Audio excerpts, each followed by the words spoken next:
If the bullets from Mehmed Ali Aksha's gun had been just a few millimeters more accurate, we would probably be venerating Pope John Paul II as a martyr today.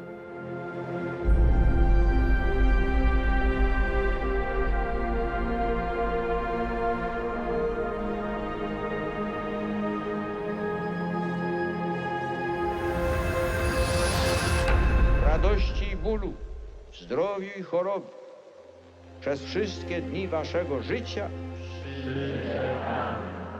czy przyrzekacie szanować... Instead, the Polish Pope miraculously survived the attack on May the 13th, 1981.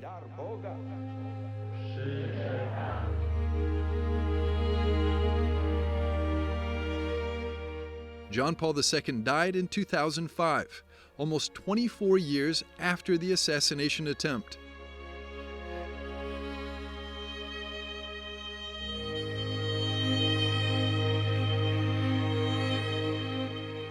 Ten years ago, on April the 27th, 2014, he was canonized by Pope Francis.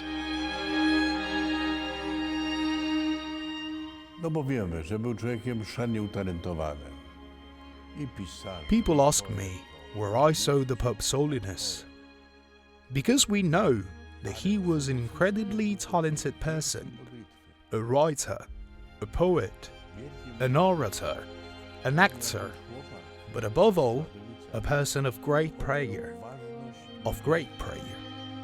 Ważność modlitwy dla człowieka i dla siebie.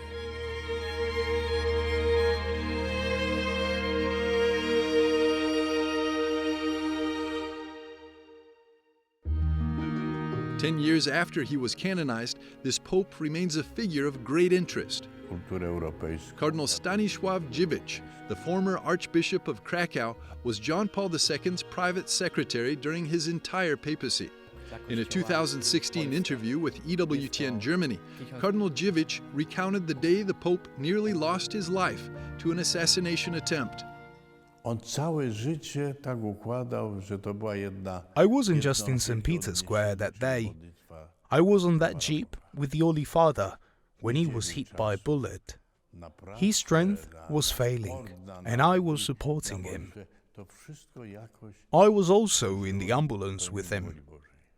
While he was still conscious, he was already praying for the person who had carried out the attack. He didn't know him yet, but even then, he forgave him and offered up his suffering for the Church and for humanity. John Paul II was a politically active pope who played a significant role in ending communist dictatorships in Europe. Additionally, he was known as a pope for the youth, having established the World Youth Days, which occur every few years to engage young people globally. The German Cardinal Joachim Meisner was a friend of John Paul II's. As Archbishop of Cologne, the Cardinal, who died in 2017, prepared World Youth Day 2005 in Cologne, together with the Polish Pope.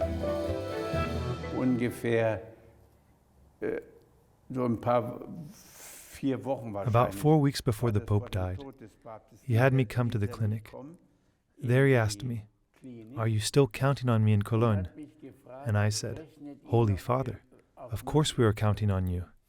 Then I leaned over him in his bed and grabbed him by the sleeves and said, "Holy Father, I won't let you go until you promise me that you'll come to Cologne."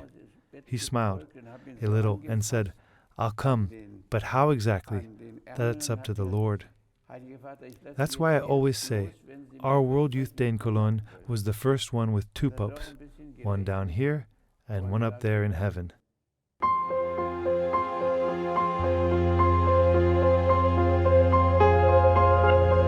John Paul II's former companions realized early on that this man was a saint. Eigentlich, ich will es mal so sagen, das darf nur nicht falsch verstanden werden.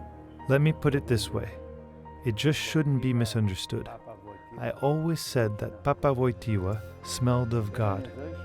He spread such an atmosphere that you always lived consciously in the presence of God. Whenever I came back from a visit with him, I realized that I had experienced God. He made God tangible, audible.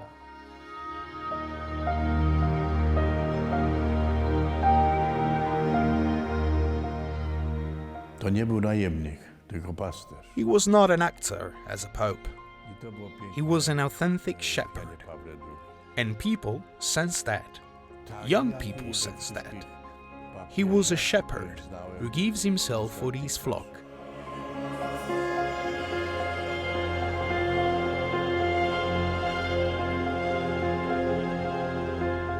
At the canonization of John Paul II, however, Pope Francis didn't only pay tribute to him as a pope for the youth.